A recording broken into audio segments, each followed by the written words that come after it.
All right, diving in today, folks, getting our hands dirty, so to speak, with Intelligent Fluids, IFC, a Mm, German deep tech company. And they're making waves, you could say, in the world of sustainable industrial cleaning. Sustainable cleaning, yeah, not maybe the first thing that pops into your head when you think cutting edge tech, but Definitely not. But that's why we're here, right? To dig into those unexpected corners. And you, our awesome listeners, you send over a whole pile of juicy material on IFC. we've got excerpts from, let's see, a BVNT IFC extract, March 2025, their Intelligent Fluids Valuation Report, February same year, and a bunch of images too. Always helpful to put faces to names, or in this case, like processes to the tech. Processes to the tech.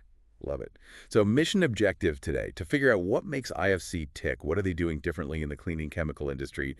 And why should anyone care? Big questions. And I think the aha moment we're shooting for everyone listening is this: how IFC's tech, they call it intelligent fluids, how that has the potential to be like revolutionary, and not just revolutionary, but also way better for the environment compared to the old school cleaning solvents we've been using forever. Right, because it's got to be a reason they call it intelligent, right? hmm So first things first, what's so bad about the way we've been doing industrial cleaning up to now? Why the need for a revolution? Well, the sources, they don't hold back. They point out some serious downsides to traditional cleaning solvents, like bad for the environment, bad. We're talking pollution from, volatile organic compounds, VOCs. EOCs, and those are bad They because, evaporate easy, get into the air, the soil, water, bad news all around. And a lot of these solvents, they don't break down in the environment, just hang out, causing problems. Plus, making them, using them, big carbon footprint, not good. okay, so eco-disaster in the making. But it's not just the planet taking a hit, right? Nope. The sources are really clear about the health risks, too. A lot of these traditional solvents, straight up toxic. Skin irritation, breathing problems can mess with your nervous system. And long term, could lead to chronic illnesses. Not to mention flammable, right? Fire hazards, explosions in the workplace. It's scary stuff. Definitely makes you think twice about those, under the sink cleaning products. And then on top of all that, you got the whole regulatory landscape, right? Yeah. Government's cracking down. For sure. Regulations on VOCs, hazardous chemicals, they're only getting stricter. So businesses are facing this like double whammy, dealing with hazardous waste disposal, which is a whole thing, super expensive. And then the risk of huge fines if they don't follow the rules. It's a lot of pressure. So enter intelligent fluids, riding in on a white horse, or maybe a self-driving electric vehicle to save the day. Something like that. And their secret weapon. These extended microemulsions, that's the core tech. And get this, they can create like a ridiculous number of different formulations. They say something like 144 billion possibilities, 144 billion different intelligent fluids. It's mind-blowing. Okay, well, back up a sec. Microemulsions, for those of us who, didn't ace chemistry. Think of it like mixing oil and water, but it actually works. You need these things called surfactants, and IFC's version, it's like supercharged. They can combine all sorts of ingredients in ways no one else can. So you need a cleaner that works on a specific type of dirt, on a specific material. Boom, IFC probably has one. Or 1,000. It's like a whole library of cleaning solutions just waiting to be discovered. A library of cleaning solutions. Yeah. Catchy. So what's in these magic potions? Same harsh chemicals, just like rearranged. Not even close. The makeup is completely different, mostly water, like 20 to 80% water. Then you've got surfactants, oils, these activators they talk about, all in fairly small amounts. But the big thing, they're super clear that there's no nasty chemicals.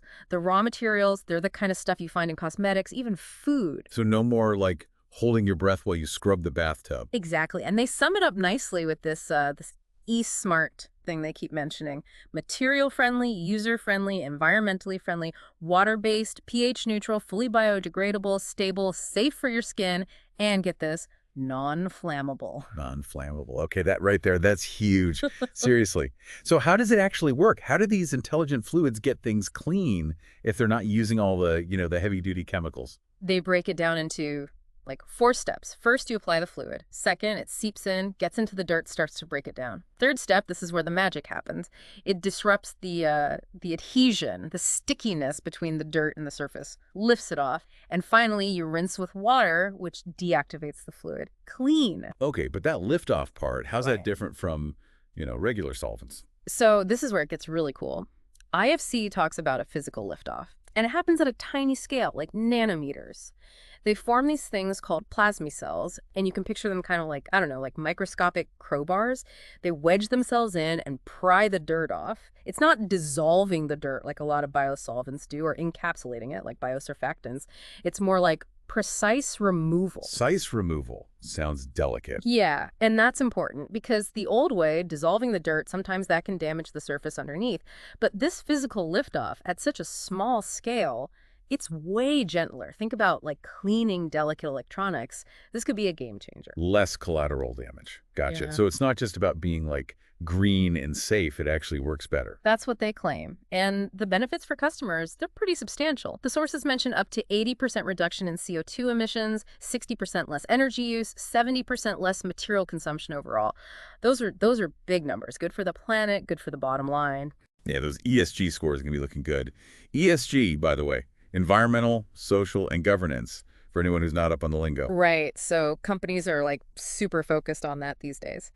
And speaking of comparisons, how do intelligent fluids stack up against those other quote unquote green options out there? The biosolvents, biosurfactants, all that. Right, because there's always competition, right? Always. So the sources get into the nitty-gritty, comparing them on a bunch of factors. Price-wise, IFC can be cheaper in some cases. Efficiency, IFC works on a wider range of dirt and grime, and it performs well at lower temperatures. Some of those biosolvents, they're more picky, and they might need like a lot of heat to work properly. What about safety? You mentioned non-flammable, but what about those hazard labels, the GHS thing?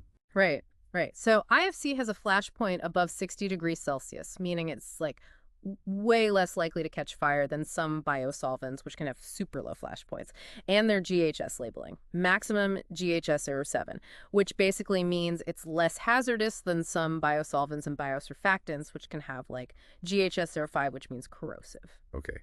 GHS lower is better. Got it. What about like how long the cleaning fluids last? And do they mess with the materials they're cleaning? Bath lifetime, that's what they call it, how long the fluid stays effective. IFCs is really good, longer than a lot of the alternatives, which saves money, less waste. Importantly, they don't really etch metal, like no corrosion. Some biosolvents, they can be pretty harsh on metal. And IFC, less foaming, which is good for industrial processes, less mess. So they're not just a green alternative, they're like a better alternative, period. Mhm. And the sources go into how they're being used in different industries, right? Let's get into the specifics. Where are they making the biggest impact?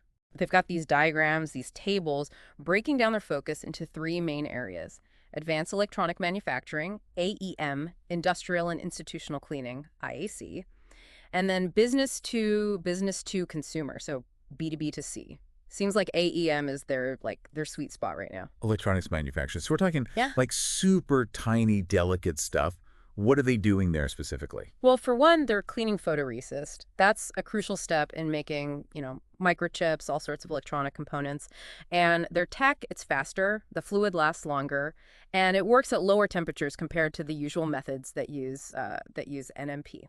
So you get better etching performance, 60% faster process, the cleaning bath lasts 80% longer, and they can bring the temperature down from 90 degrees Celsius to like 45 degrees Celsius. Huge difference. And lower temperature means? Less energy use, less stress on the delicate components. Big wins all around.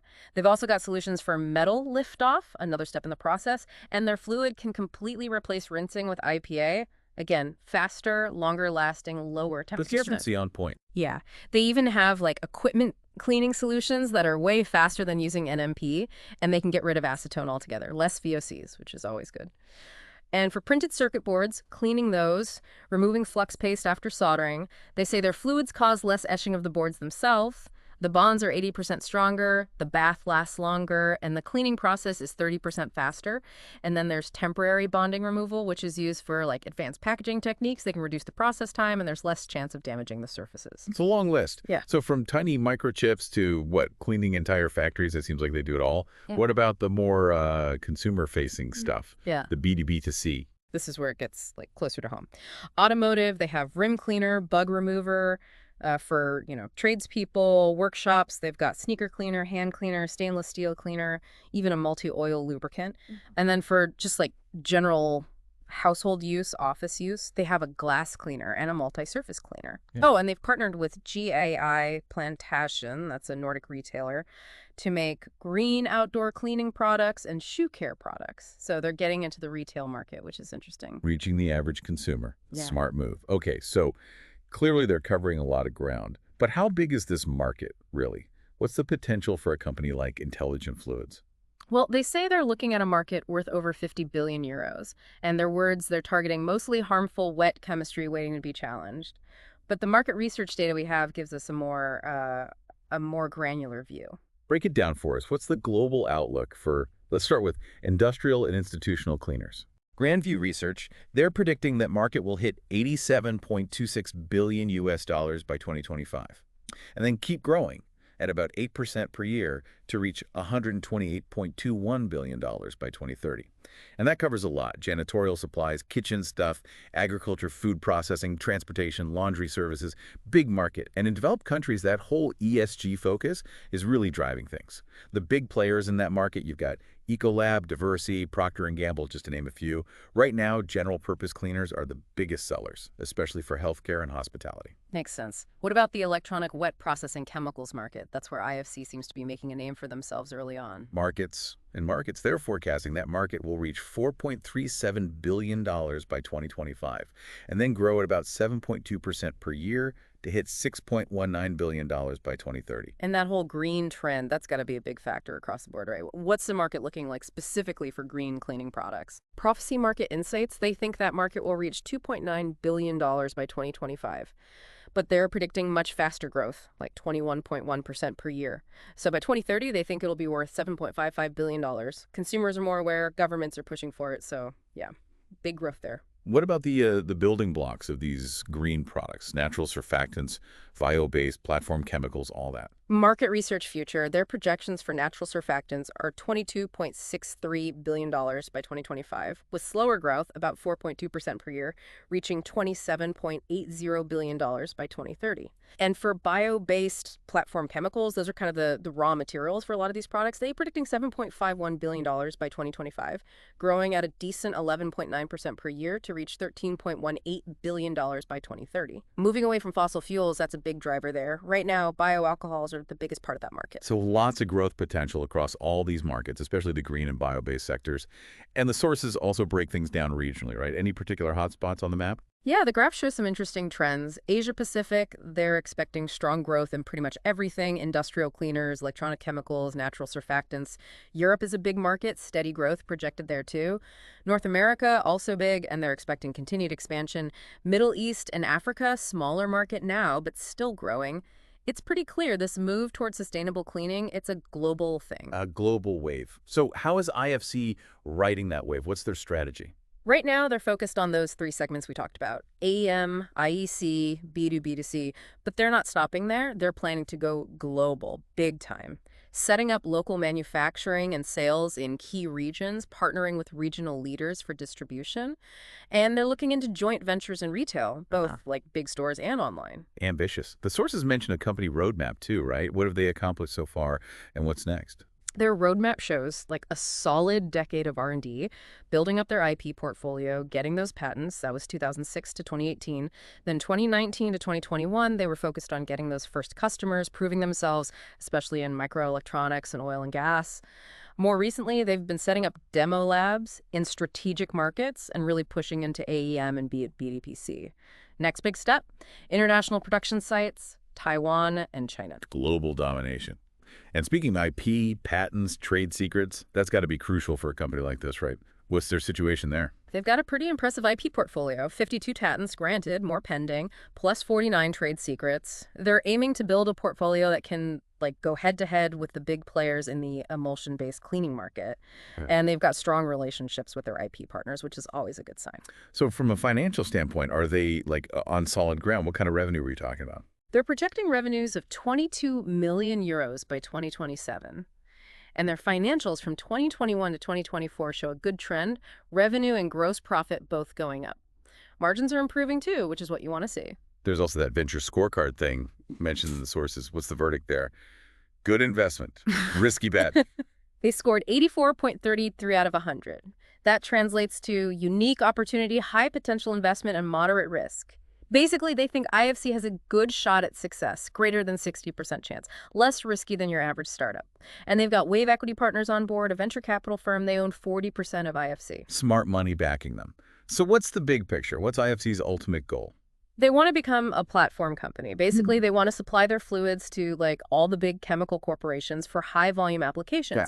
And they're going to do it with their IP and by integrating AI into their R&D process to speed up the discovery of new and even better fluids. AI-powered cleaning fluids. The future is weird. Yeah. Okay, we covered a lot. Any final thoughts, key takeaways from this deep dive? For me, the big takeaway is that IFC, they're not just another green company. They're offering a real alternative to the old ways of doing things, and it actually works better in a lot of cases. They're not just targeting one niche, they're going after a ton of different industries, from like the super high tech to everyday stuff. They've got the tech, the IP, and the plan to go global. They're one to watch, for sure. One to watch, agreed.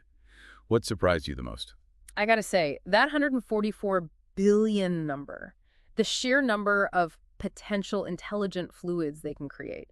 That's not just a company, that's a whole new branch of chemistry. Who knows what they'll come up with next. Right. It's like cleaning solutions we haven't even imagined yet. So, listener, why should you care about all this? Think about it. Whether you work in manufacturing or you just, clean your house, this shift to sustainable cleaning, it affects everyone. Yeah. IFC is a good example of how technology can actually make a positive impact on the environment. And the choices we make as consumers, as businesses, they matter. They do matter.